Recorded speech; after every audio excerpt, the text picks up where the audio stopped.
welcome back to another episode of East County Voices, and we've got the whole crew with us tonight. Well, most of it. We got some out, but what's up, Mary? What's up, Gavin? And who's that mystery guest? Oh, Miss Patty. Patty, we can't see you. I know. She said she'll be right back. Okay. She'll be back. There she is. She's saying bye. We hear. Hi. Sorry, guys. I was like microwaving my food. That's right. Nuke that. Is it 8:00 right now in Arizona, or did they do a time change already where you guys are different than us? Who's in Arizona? I'm in California. Yeah. I was. I'm just kidding. Anyways, where I'm at, it's 8:01. It's 8:01 here too. California. Yeah. All right, cool. So what are you guys up to? Well, we decided to jump on this little show tonight. You want to meet up in a little bit? You want to go to Tailgaters after the show? Because I'm in Antioch, like literally. Yeah, let's go to Tailgaters. Yeah, let's go. You guys in a little bit after we link up with Andrew. What happened this week? I missed out on the city council, but I heard Andrew speak on some things and hello. Andrew's going to be on the show. Yes. He is. He confirmed it with me. Right. All right. Yep. And I told him I loved him. Yes. Yep. Let's see if I got Andrew's video. I love you too, Gavin. Okay. I love you guys too. Love you, Gavin. We haven't seen you in a while. I miss you guys. I know. I've been busy just trying to get everything together. Tell us about it. Tell us about your event for the youth. Yes, we have our third annual Champions for Youth. And we are this year our honorees are Frances Green. Yeah, our advisor, Miss Frances Green. And then we have Mr. Willie Moffitt Jr., Mr. Che Rothschild, and Mr. Sean Sturgis. And why are these people amazing and need to be honored at the Youth Gala? Well, each of them have done different work in the community, and some of them may know, some of you may know, some of you may not know, but we all been on the we've been all on the ground running, and some people have paid ways for youth, and these people are the individuals that the youth councils did see that made a change for the people, made changes for us, so we can have the same opportunities, so we can fight for justice, just so we can be in a space where we wasn't originally welcome, to make our own tables. And I love it. Yeah, not only make our own tables, but make our own safe spaces. That's why I have to give it a hats off to Elder Gigi Crowder for starting the African Holistic Wellness Hub. I have to give my hat off to Mr. Willie Moffitt Jr. for him giving out a space for youth to be there and have a youth space for African American youth.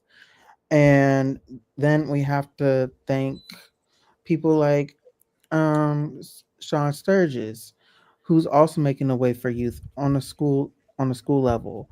And there's plenty others as well. Just like Tamisha Worth Walker, always trying to keep the youth engaged and always being an advocate for youth. Her and Councilmember Monica Wilson have both led the doors open for youth, along with former Mayor Lamar Thorpe, who also been advocating for youth. And those three individuals been fighting for us. And not only that, they gave us people to look up to, along with a lot of African Americans that have held political offices, that have been sitting in those offices for not only decades, which has been inspiring, but also new ones that are coming up with new faces. And we're learning to pass on the torch, which we need to continue to do. I love that. So let me ask you another question. How much is the gala? Are there still tickets available? And where is it located this year? So it's going to be at Center Concord. It's which going to is be, the old Roller World, right? huh? Is that It's the near the old Roller bowling. World? Oh No, wait, it's you're too near young the. to know that. Sorry. No, I know what you're talking about. It's near the bowling alley. Yeah, that's What's where the Roller World used to be. Oh, okay. I think it is somewhere else. Mm. And and how much is the ticket this year if you're going as an individual? It's $100 per ticket. And what if you buy And a table? our table sponsorships are from 1,500 to 10,000, and they're different levels of sponsorships. There's the Madam CJ Walker sponsorship, which is 1,500. There's the Ida B. Wells, which is 3,000, and then there's the John Lewis Gold package, which is 5,000, and the Martin Luther King Jr. the Reverend Dr. Martin Luther King Jr. package, that's 10,000. I love it. And where are the proceeds going? How are they going to apply to the youth? So this applies to our membership. One of them applies to our membership drive because I don't know if you guys know this about the youth council, but one of the people that was very active in the community was former Supervisor Federal Glover, who was one of the first elected officials to ever give money to the Youth Council for membership in particular to help us get started with the Youth Council. And he had a dream for it. And now um, his goal for us was, I want you to have a thriving unit. I want you to set the tone for generations, because what was happening at the time, there was nothing across the county for African American youth to do.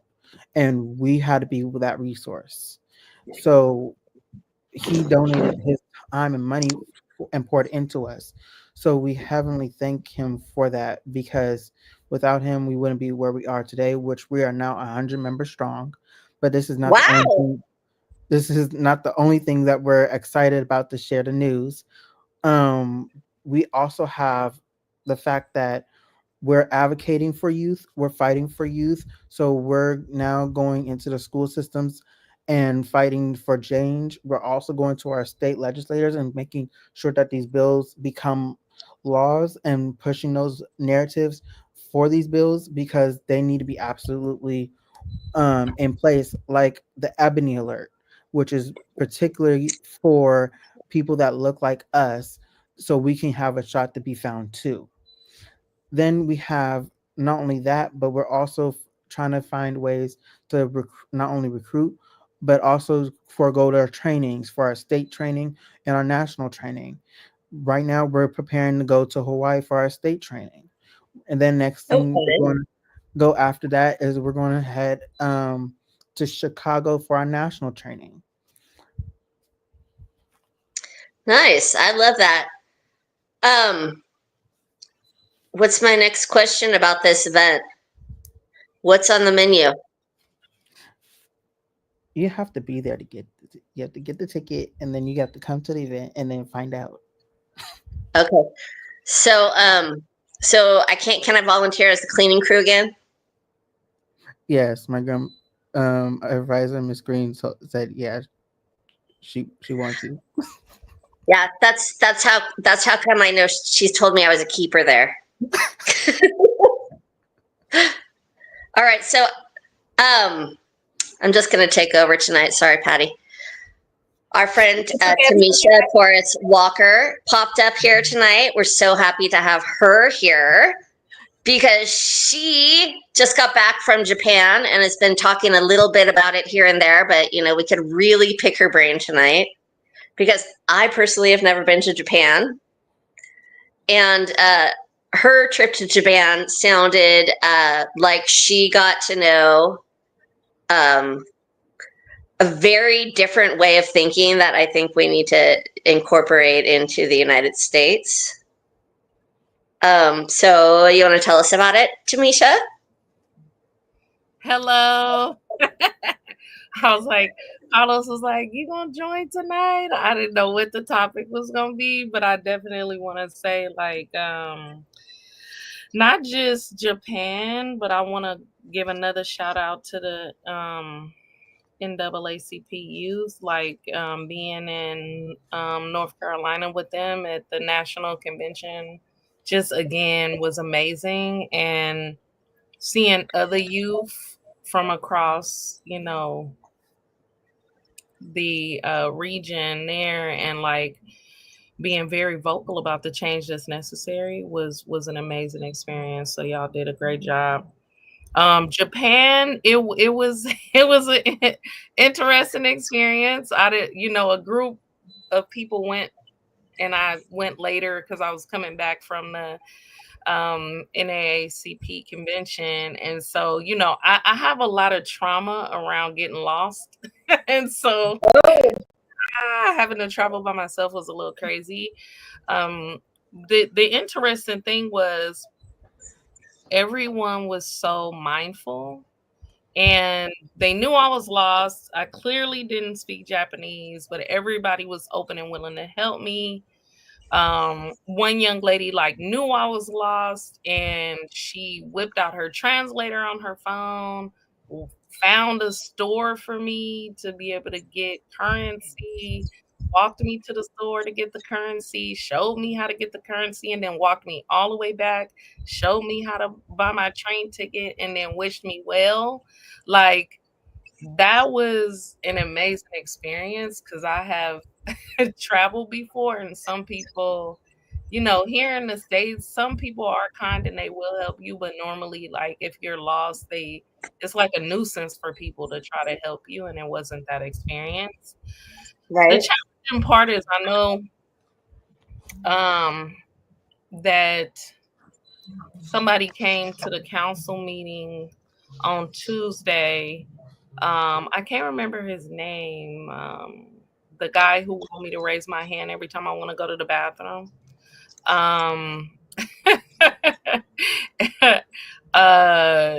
What is his name? Anyways, the guy who got arrested at the council. Oh, Trisuto. Oh, right, That guy. super, you know what I mean? When he came and talked about his experience at the council meeting about being arrested and having to be in the back of a police car and having to go through all these processes and all of these things, I really kind of felt for him because a lot of people know what that's like, but when it's your first time, because you steeped in the privilege that you have, you don't understand it. And he just came last night after saying I need to raise my hand or take a break. The council need to take a break every time I have to go to the bathroom. He was kind of pushing back on some of the things I was saying about Japan. And I wasn't speaking about Japan as a whole when it comes to blight and trash, right? And all of those things. I was talking about Chichibu, right? right. Chichibu, which is the sister city to Antioch. I wasn't speaking about Japan as a whole, around how clean the streets were, because one, they value their community. They there could, and me and the mayor even talked about this when we had an opportunity to meet up, because we didn't stay in the same house, we didn't stay in hotels. It was like an exchange program, so we all didn't spend a lot of time together.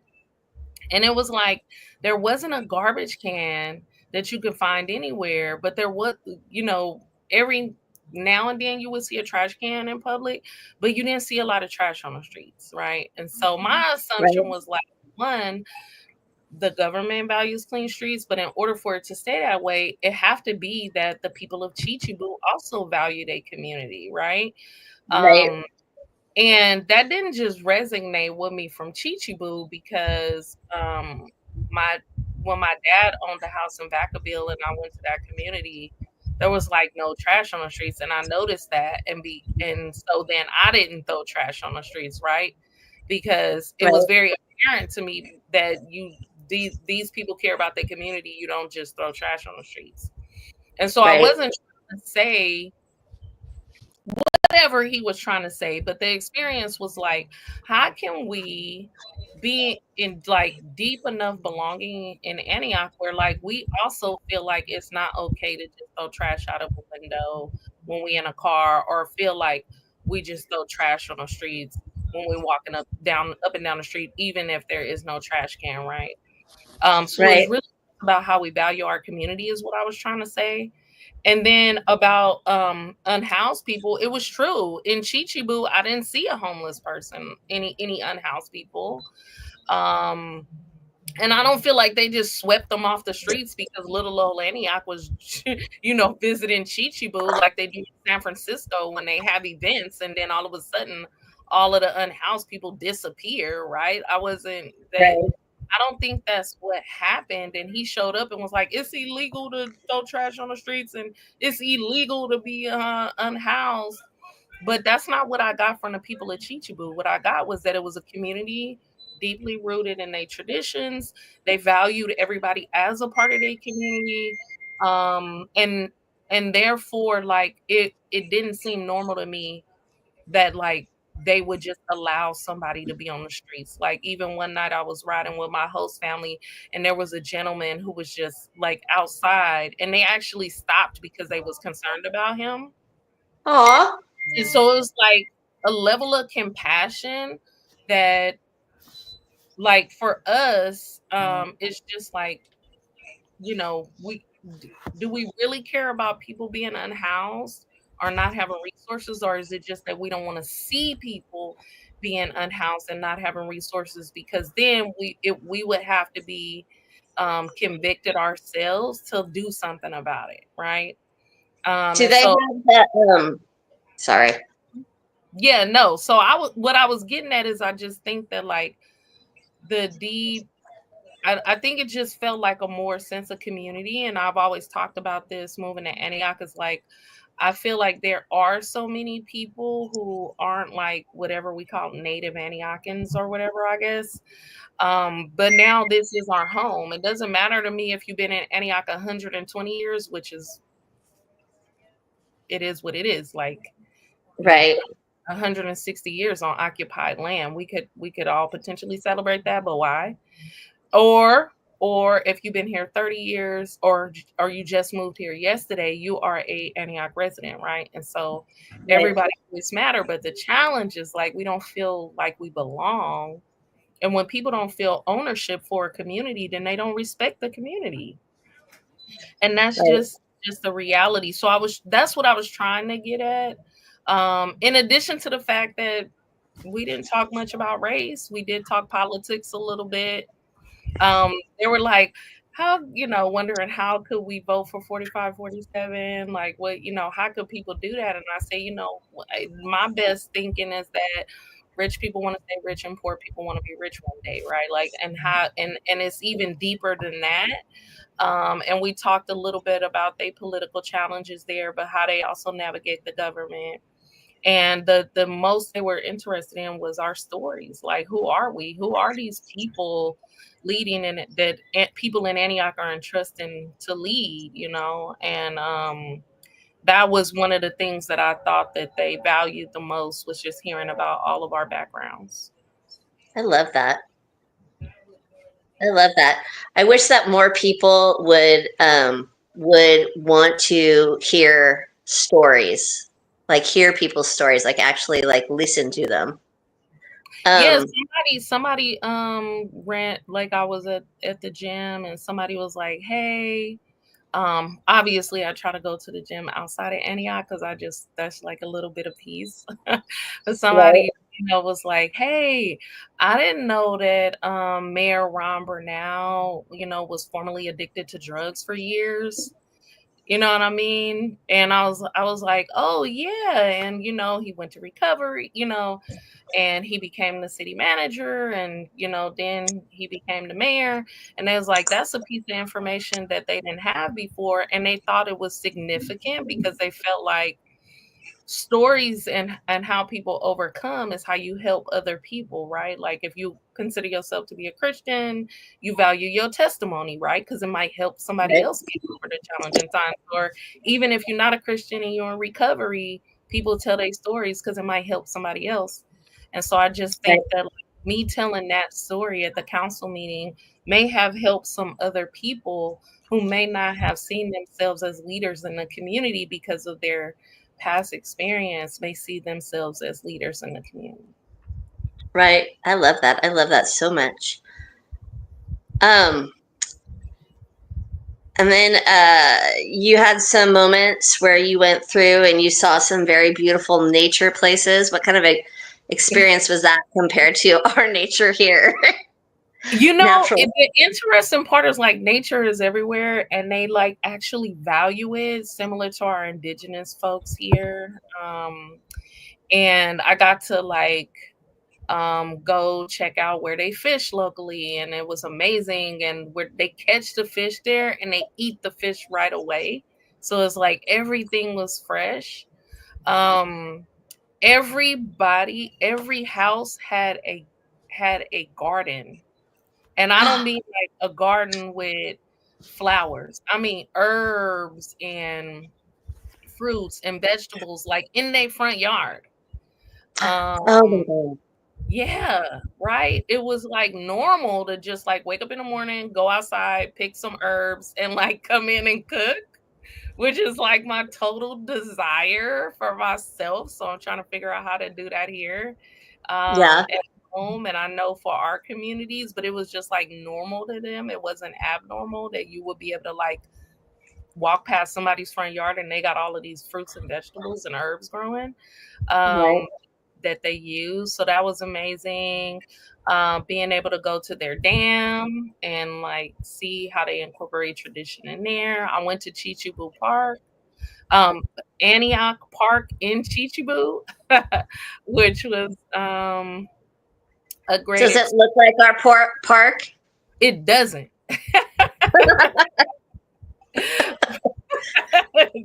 So does it remind you of Antioch at all? It's the thought that counts, right? It's the thought that counts. And going to all of the traditional spaces like the Chichibu Museum, going to some of the dojos and different, so like they have actual dojos, which was super amazing. Being at like the festivals, it was like a 2-day festival. I got to enjoy both days of the festival, just like super steeped in tradition. It was amazing. Going to like their temples, and being able to see like the first temple and then another temple of all the gods of Japan. So really just learning a lot about their culture and like how amazing it was just to be around people, but like being mindful that like they're so mindful that if you say you like anything or if you enjoy anything, they really want to meet your needs. It's not a big city in Chichibu, and so I think like I would encourage anybody to visit Chichibu if you can and go and enjoy it. They have a hotel they just opened up. They are doing Airbnbs. It's literally a city that like it's a city that you can be in and enjoy the culture, and the food and the people. It was amazing. I love that. I love that so much. I'm so glad you got to experience that. I'm going to welcome Andrew, who is a big white dot on our screen. Hi, Andrew. Hi, everyone. I'm How you doing? on my mobile device, so I don't have my video up, but happy to be here and part of the conversation. I'm doing well. How are you all? Fantastic. I'm happy to be back and being bossy tonight. I'm just being a little bit of a control freak. Patty gave me the baton to be the boss tonight. Andrew, I heard you said some very profound things last night. I don't know about that. But I think you held some people accountable, and I would like to hear more about that. So are we talking about last night's meeting? And we are. okay. So I spoke up on a couple of different things. Are we talking about the finances there and some of those dollars around those? Okay. So yeah, a bit of a frustrating situation. A little bit of an update. We have, as we all know, these CDBG dollars and these housing dollars that come to our community and to go out to develop housing and to operate programs for some of our most vulnerable communities and those in need. And, you know,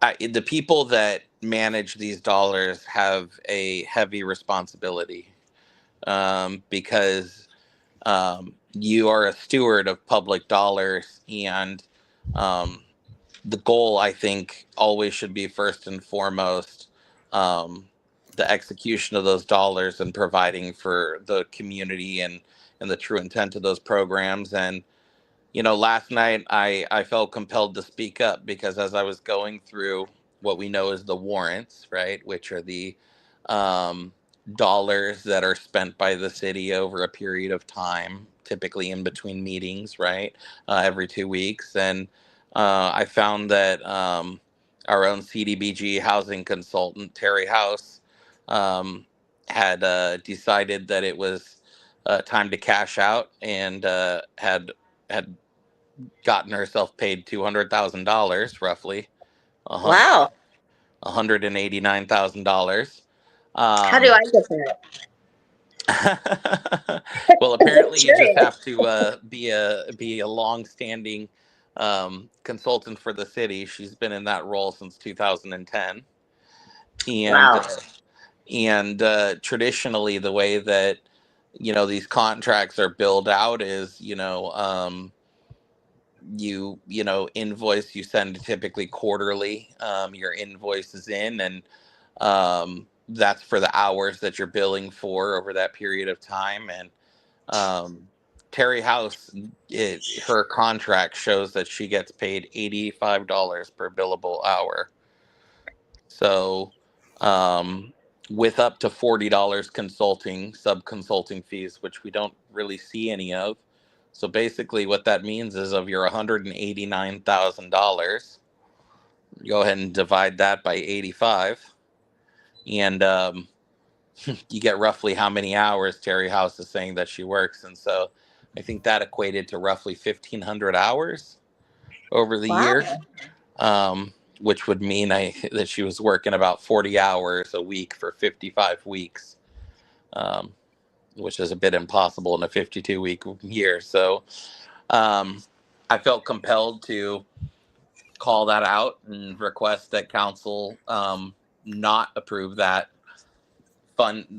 payment and have the invoices, right, the billable hours, the contract in front of them. If you're going to be paying somebody $200,000, wouldn't it make sense to see what you're paying them for? Or how about some results? Yeah, amen to that, Mary. That's a whole nother ball of wax, and so I won't even get into that one. But yeah, especially when we hear, that our city and staff and council members go to Washington, D.C., and they go to HUD and they sit down and they're excited and they say, what can we do to get more dollars to our city? How can we get more resources for our city? And the response you get is, well, you could start by not leaving dollars on the table historically, like you've done. Right. That, I think, speaks to the work of our consultants, right? It has to. I have a different view on consultants. Yes. Would Go you like ahead, to hear Mary. it? Yeah. Well, to me, a consultant is just that, a consultant. It's hired for a definitive amount of time for a specific need. I don't know how we could hold a consultant for 10 years without them coming and reporting to the residents of Antioch many times during those 10 years and showing us some results. And looking at Antioch, it's definitely changing a lot. I, as a resident, am not approving of a lot of the changes. I could see other places being changed. And I think, if I'm not mistaken, that's why we have a planning commission and why we need to go back and readdress the general fund and maybe some zoning rules. I can get behind a lot of that. I think that Councilmember Torres Walker made a lot of good points last night in saying that also to that point, right? It says a lot. It speaks volumes if you've kept this position, which is supposed to be a part-time position, but is now evolved, I guess, supposedly into full-time work. Although every time I've called the city hall and asked for Terry House, she's not there. So, I think that it speaks volumes that we've left this in the consultant role, and I know that the city is now currently working to change that and to address that. But I think that there is also an onus that is required from the city and, frankly, from those historically that have been responsible for keeping Terry House in that position, because we have not seen results. We have not seen organizations get help historically. I've heard local organizations say to me that they met with Terry House about CDBG funding and were told that program was not for them. That's very concerning. Who is that program for, Andrew? Well, that's a good question. I think it's a little concerning that historically a lot of dollars have gone out from our CDBG fund into Habitat for Humanity, considering that, in Terry House's past professional life, she worked with Habitat for Humanity. I see that as a huge conflict of interest, but, I guess historically the city of Antioch doesn't see that. And what frustrates me is that while little organizations struggle to get $10,000 or $20,000 to build and grow, we see Habitat for Humanity getting millions of dollars. And the Habitat for Humanity, what are they working on in Antioch? Well, supposedly that program, their main focus is housing rehabilitation projects. So keeping people in their homes, helping to pay for water heater repairs, roof repairs. Now, I will say that here in the city of Antioch, we have a lot of individuals that are on subsidized incomes or pensions, retirement, Social Security. They struggle to keep up with the maintenance of their homes. But I would also say that when our point in time count shows that we have the highest homelessness in the county historically, and no emergency shelter housing or programs here in East County, I would think that these dollars should be prioritized for those programs, considering we've heard council historically say, we wish we had dollars for this, but we just don't. Are you raising your hand, Patty? I am. Just before I lose my thoughts, because there's a couple of things that I'm hearing, right? It's number one, misuse of funds. Number two, unethical use of funds. Number three, maybe criminal. I don't know. But besides that, my point is that, Andrew, you look at the receipts, you look for the information. So us as community members and citizens have a responsibility to go and look at where things are being done, how much is being spent where, because otherwise things like this happen, right? Because it reminded me of when the former superintendent, Stephanie Anello, when she parted ways, if I'm not mistaken, they cut her a fat check of because she was making about a quarter, 300,000. 3 what? Woo! 3K. I think she got 3K. So she was making 250, $250,000. And I remember during COVID, her, Mary Rocha, what was the other, Diane Gibson voted for who proposed it? I think it was Mary. She was like, I'd like to vote for the senior electeds to get a pay raise. Like they literally voted for their pay raise, but it wasn't the first time they've done it because I asked around and they had done that before. So, okay, so Stephanie Leno made it to $300K for her payout. Y'all can, as community members, can go research Stephanie Anello, NBC, how folks get paid to do things but not do the things, like Kenneth Turnage with his contract, but then also being on staff while bullying people and not taking care of the freaking campuses and the yards and the grass and the trees, basic shit that he was contracted to do. But then my last thought before I mute myself, I want to share what a contract could look like for folks to do their research when you want to look into the use and misuse of funds. So I'm going to show you an example. LCAP funds is another source of funding. Andrew Becker can school us on all the different types of resources and fundings available for cities and organizations and things like that. But like LCAP funds was new. I still don't know what it stands for. Do any of y'all know what it stands for? Local, it's in the education system. It's in the school district, LCAP. I don't know. Dang. I know it's for the use. It's the local control and accountability plan. Yeah. Local control and accountability plan. Initially, when that funding was first discussed in the state of California, it was the student weighted funding formula. And then by the time it reached our communities, it was called LCAP. Okay.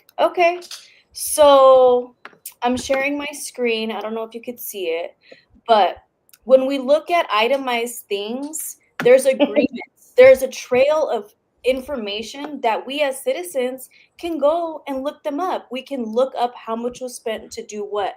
And if you put the pieces together, some things don't really make sense. Like what we're discussing here tonight, or for instance, the city clerk, she just up and left and I don't know anything about it. Maybe we'll hear about it.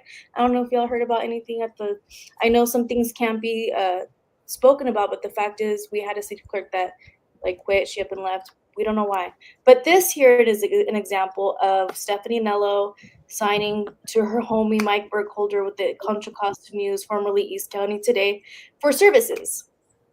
He blocked me on social media, right? Because I would ask, well, what are your credentials? What do you do? Like, because it was just really suspicious. But tell me what you guys think of this. Tell me why you get paid $1,000 on Christmas Day to visit. Oh. I mean, aren't the schools closed on Christmas? They are. I'm just saying, like, I want to see, and I asked the school board years ago, I was like, I want to see these products because there's some Martin Luther King Jr. pictures, headshots. Oh, he has a whole listing of how much he charges. But my point is nepotism is a real thing.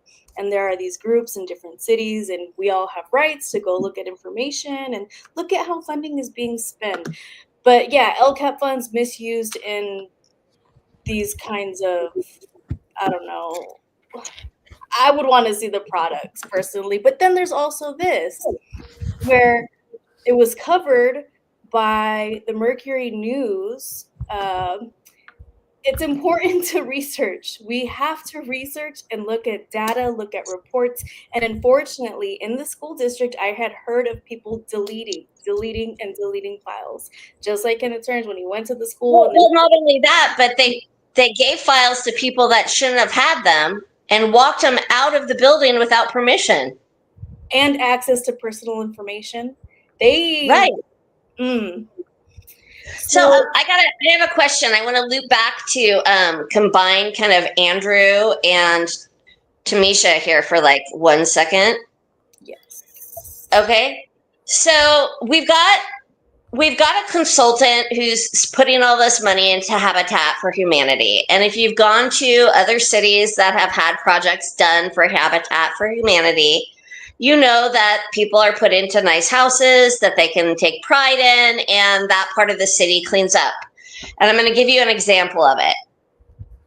In Concord, there is a bank of houses that is on Concord Boulevard down by the BART tracks, and it goes in towards older houses. And they're all Habitat for Humanity houses. And that area, when I was growing up, was filthy. Because I grew up in Concord. I mean, that area was like, we don't go over here. If you're over here, you need to make sure you're with a group. I mean, don't go to the Safeway. Don't do anything over there, right?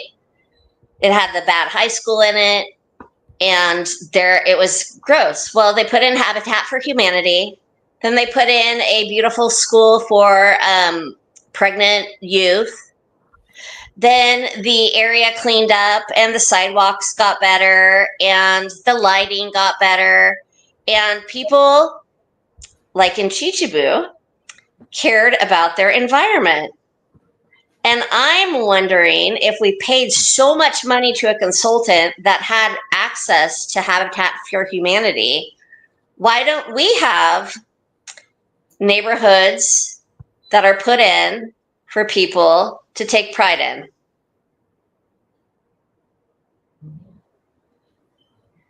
Well, I don't want to I don't like Terry. Terry House didn't sign me up to come to her defense, but I will say that was what that community engaged Habitat for Humanity to do.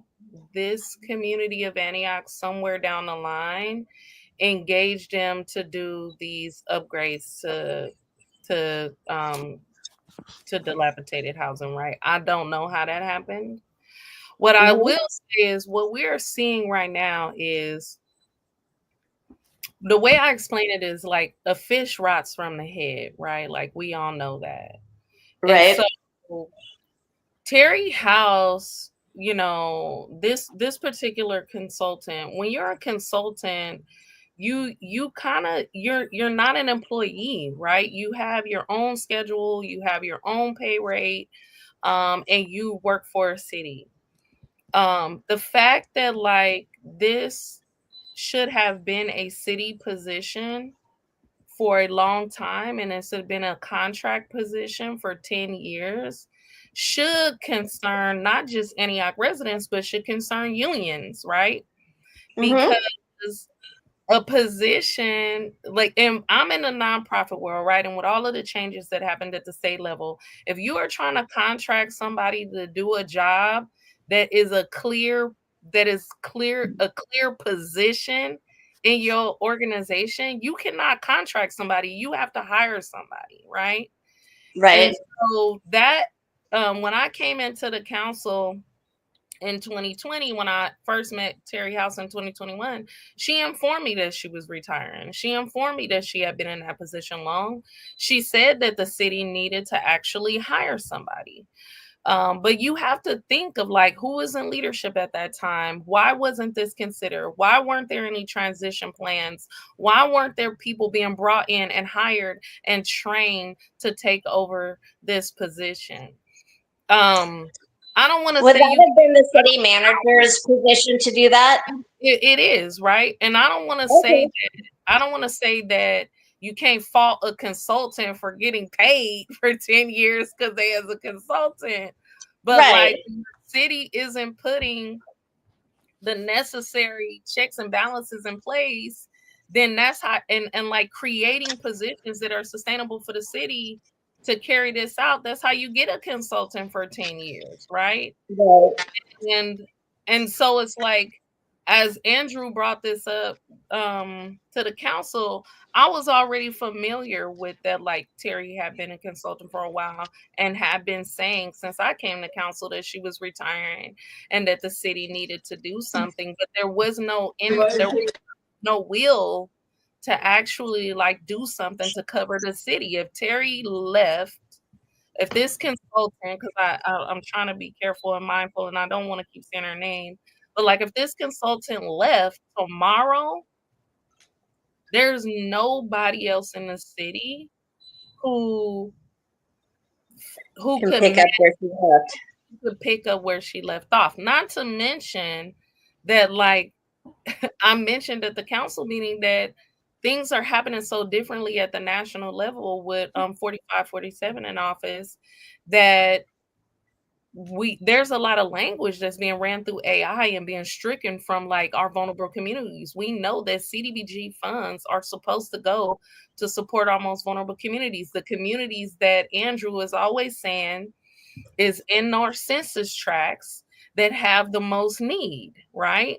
And now we have like a national, at the national level saying like, we don't prioritize these people, and you can't use these words, right? So it's just so odd, because at the end of the day, whether you say marginalized, whether you say inclusion, whether you say diversity, we're really talking about poor people. Right. So Andrew also brought up, like, there are ways that the city of Antioch could have moved forward without being a part of a consortium. And like, there are conversations saying that Antioch can't hold everything on their own. So like, what is the balance?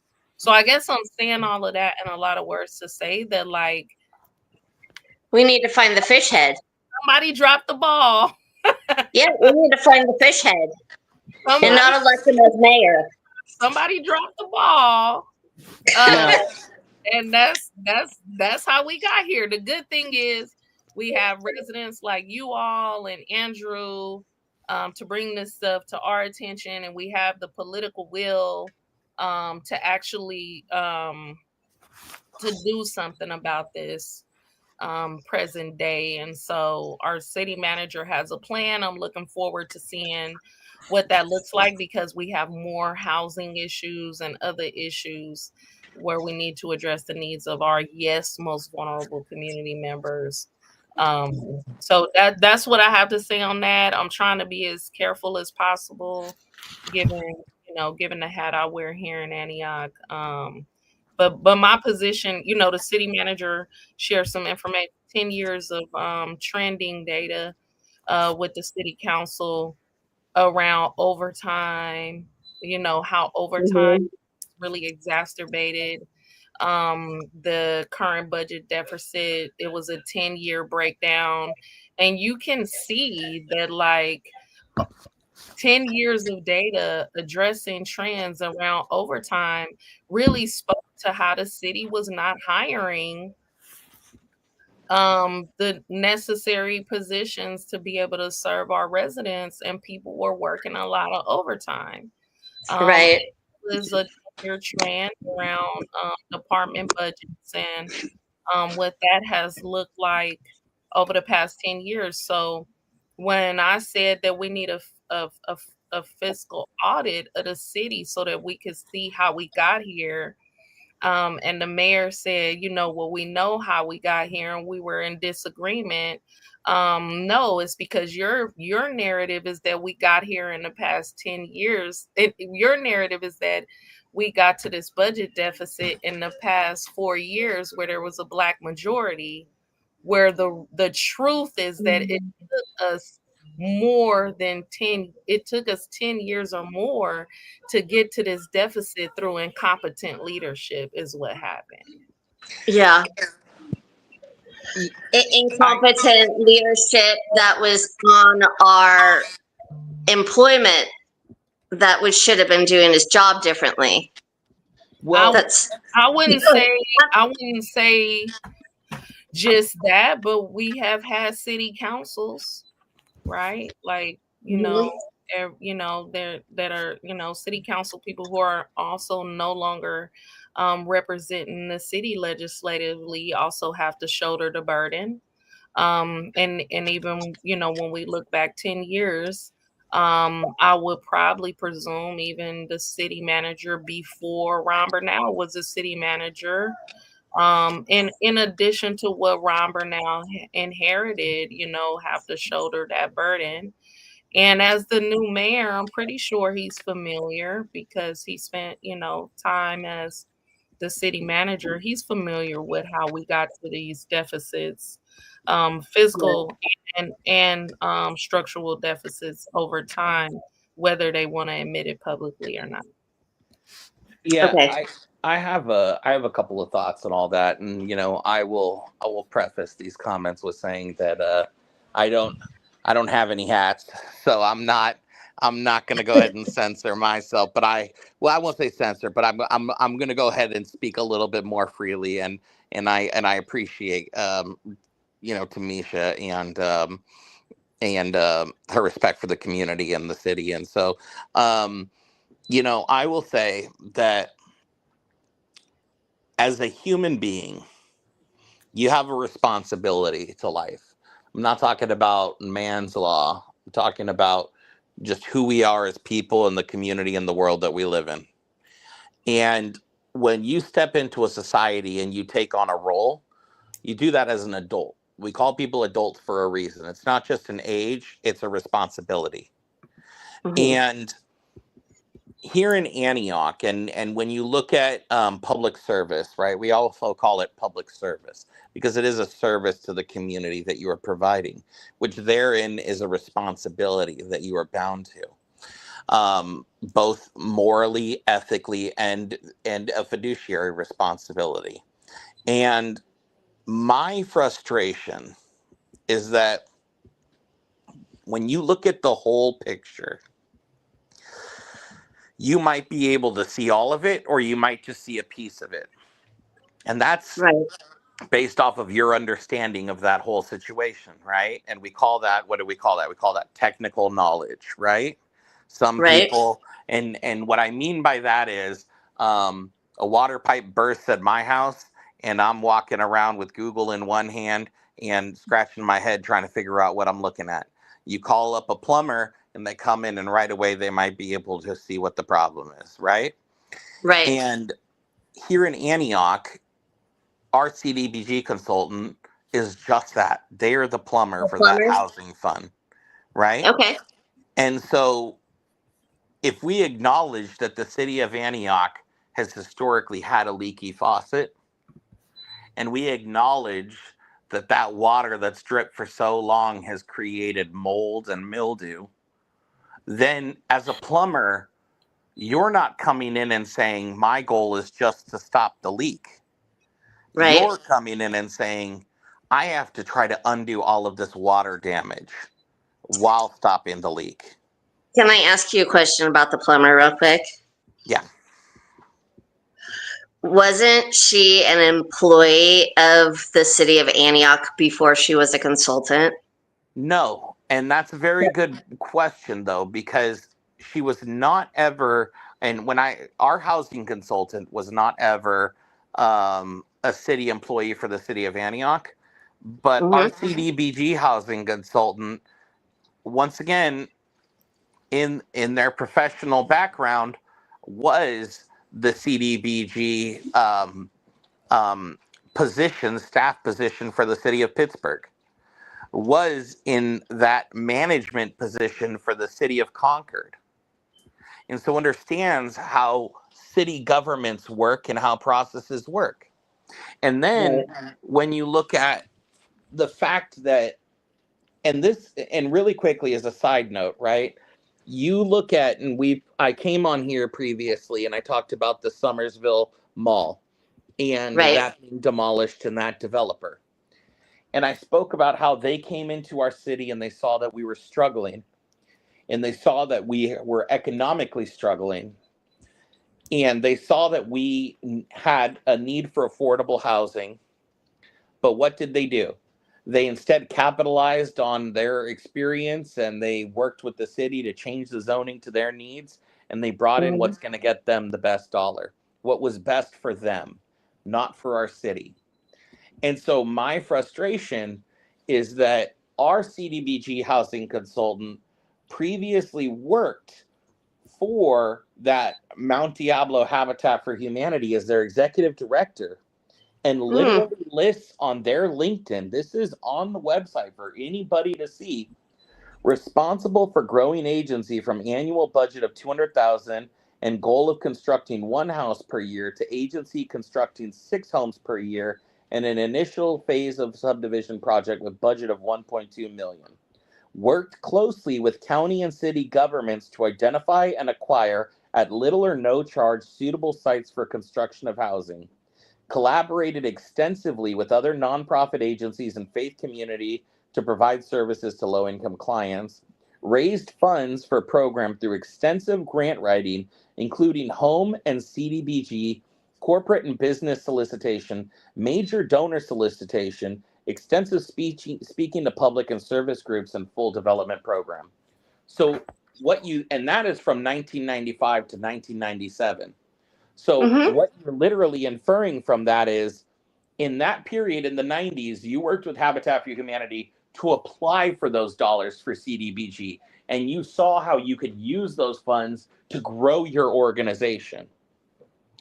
And then you go into CDBG with different cities, Pittsburgh and Concord, and you see all of the different ways that CDBG can help a community and what it truly is meant to do for that community, and some of the community like Tamisha spoke of.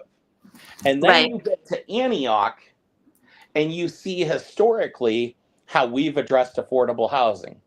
If you go to downtown Antioch today, over off of 9th and J Street, you'll come to the 8th and J Street, you'll come to the public housing community, the development that was built back in the 40s and is now in still that same exact state, has never been repaired or redeveloped or brought up to current standards.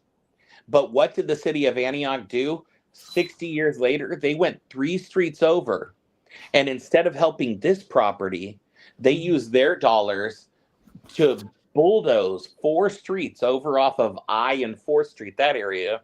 And that's how we see those Rivertown apartments that were built in the early 2000s that are big and colorful. And the city was looking to build something nice and new.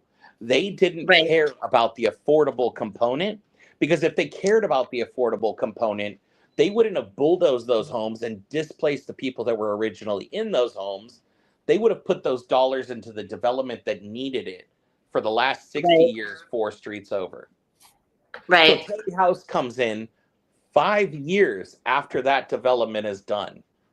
5 years just after that development is done. And they're engaged with the city, and she has a clear picture of what this city's needs are.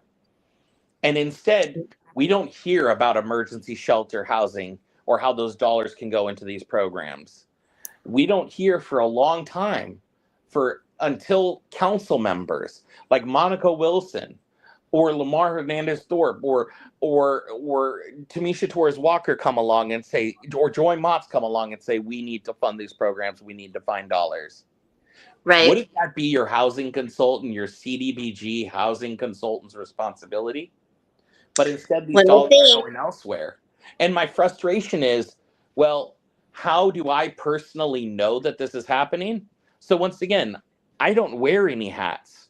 So I'm going to be transparent to the community and tell you everything that happens.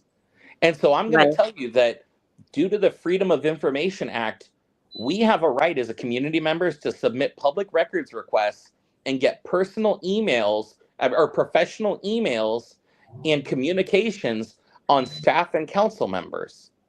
And I did just that and submitted records requests on programs that Terry House years ago was involved in.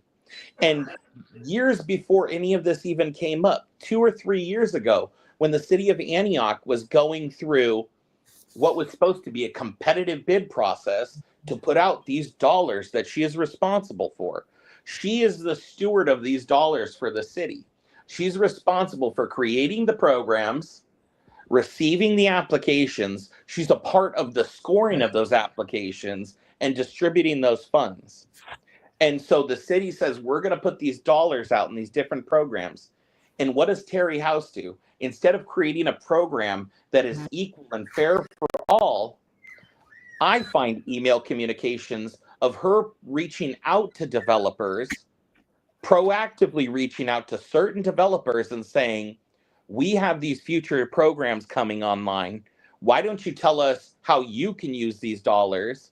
And I will help you in finding a property, and I will get connected with the county on these dollars. And then, is there no surprise that this developer applies for those dollars? And then is there even no surprise that this developer is awarded these dollars? But at the same time, she's doing this for this developer. She's not taking phone calls from any other developer on that same program, and is in fact telling certain developers that that program is not for them. That is a massive conflict of interest. Massive. And when I point all these things out, her verbatim response to me is, the last communication I had with Terry House was, Andrew, you're getting in the middle of things you don't know anything about, and you're making it very difficult for people. Yep. And then Okay, she tried to make a connection with me to another organization, saying maybe she could help me find a job there. And wants to shove me off in a different direction. And I'm not going to silence these things, or I'm not going to hide these things, because people say, well, that's a backroom conversation and it didn't happen in the public's view.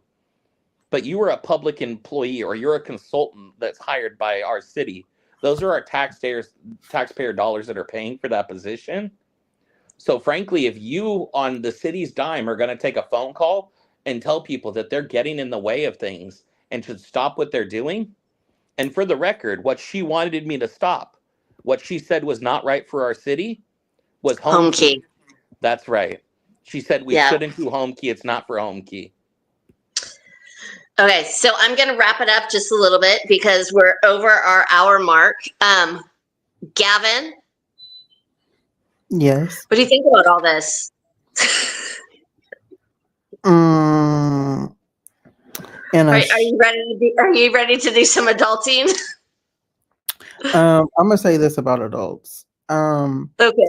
Adults, some adults use it as a title and as a weapon, just because they say they are because of their age, but yet they act worse than kindergartners or preschool, and they call themselves adults. I think adults comes with maturity. It comes with a little bit of wisdom, and it comes with responsibility. But also respect. It goes both ways. It's not a one-way street, and a lot of people get that confused. But don't get that confused, because you can mess with the wrong person and find out. And speaking of, of leadership, and speaking of that as well, because being a leader, you have to be a leader within yourself before you become a step into a leader. And a leader does not take advantage of people or their money, the taxpayers' money, and they do not tell people what they can and can't do with their taxpayer money. If the people want something, then that's to you to make that decision. Be like, hey, okay, we got to listen to our boss, because you don't pay. They don't pay us. We pay you. We fund you. We fund your paycheck. We fund to keep our streets clean and our children safe. And if y'all not doing that, then you answer to us, not we answer to you. That's not how that works. Because you don't go to your job and be like, oh, the boss answers to me. That's the way to get fired. Well, I am just so happy that the youth are paying attention, and that we're going to see more of them, because you're going to have the council on here, I'm assuming, on one of your events, so we can hear everyone's ideas. Yeah. Tanisha, is there anything you wanted to wrap up with us? Any final words? Yeah, I just, I hear you, Andrew. As always, I'm always up front, and I appreciate residents who are deeply involved and informed, and actually want to inform other residents.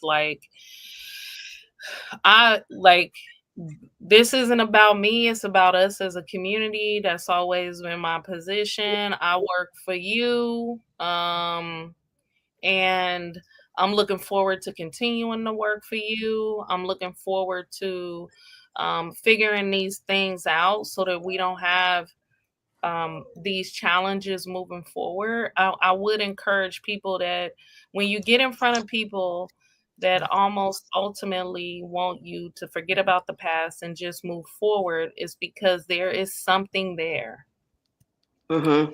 that they definitely don't want you to see.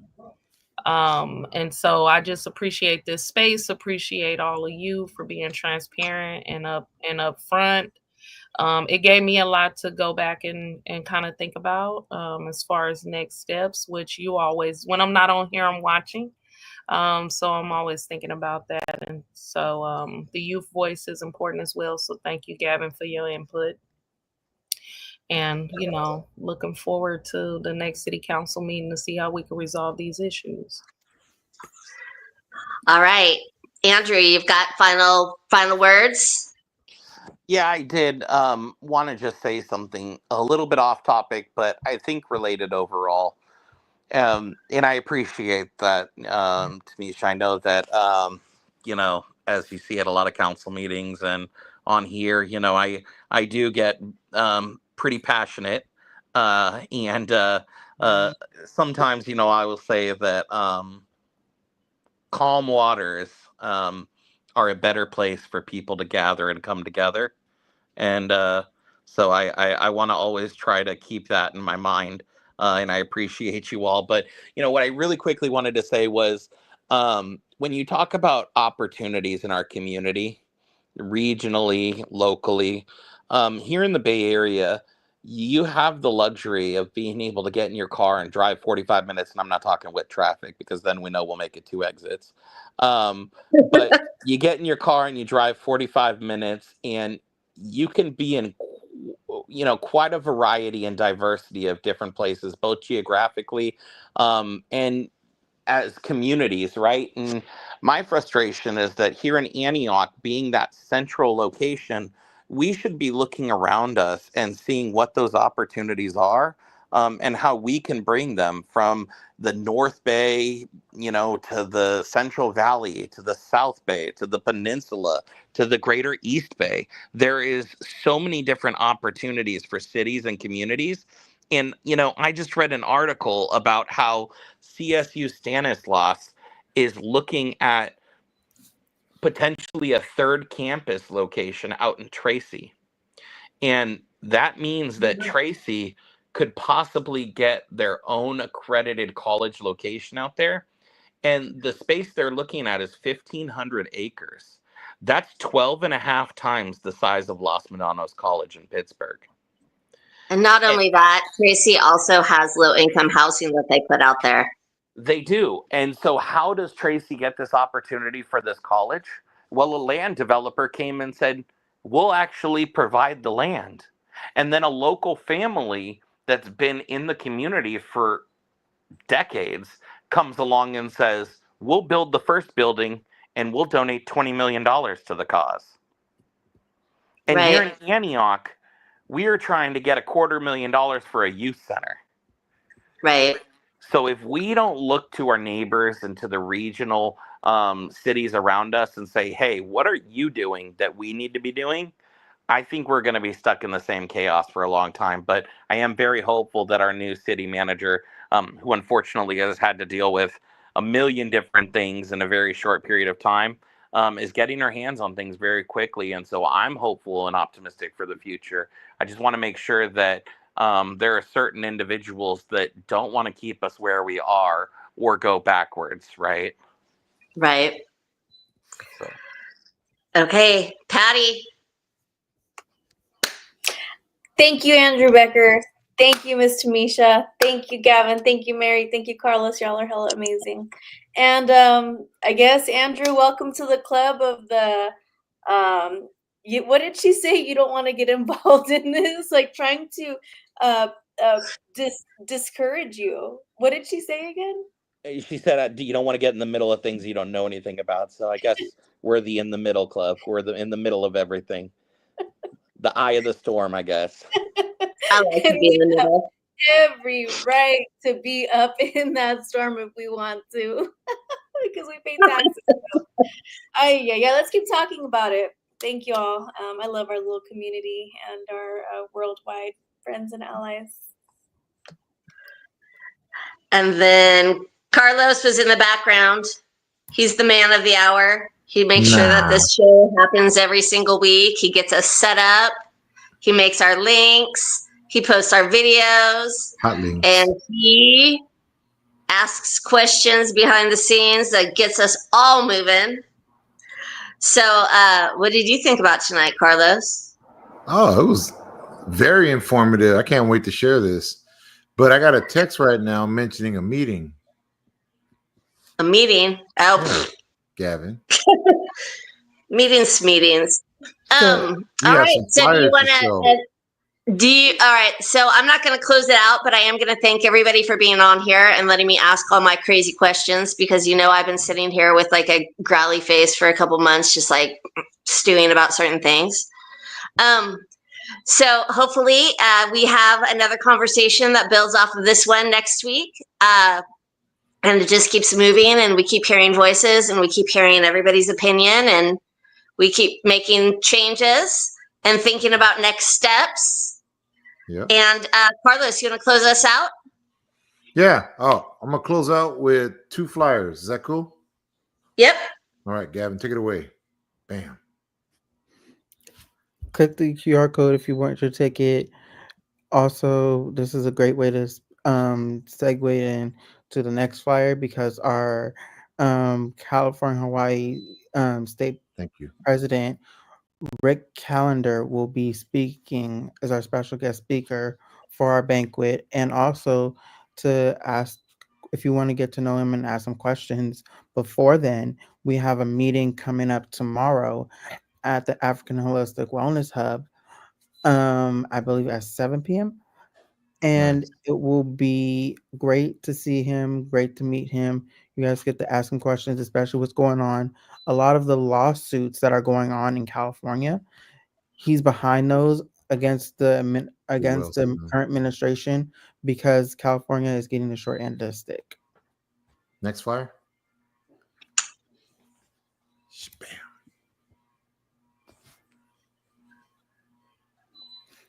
So please come out and show support. I'll be there tomorrow. I probably will be too. Are you picking me up, Gavin?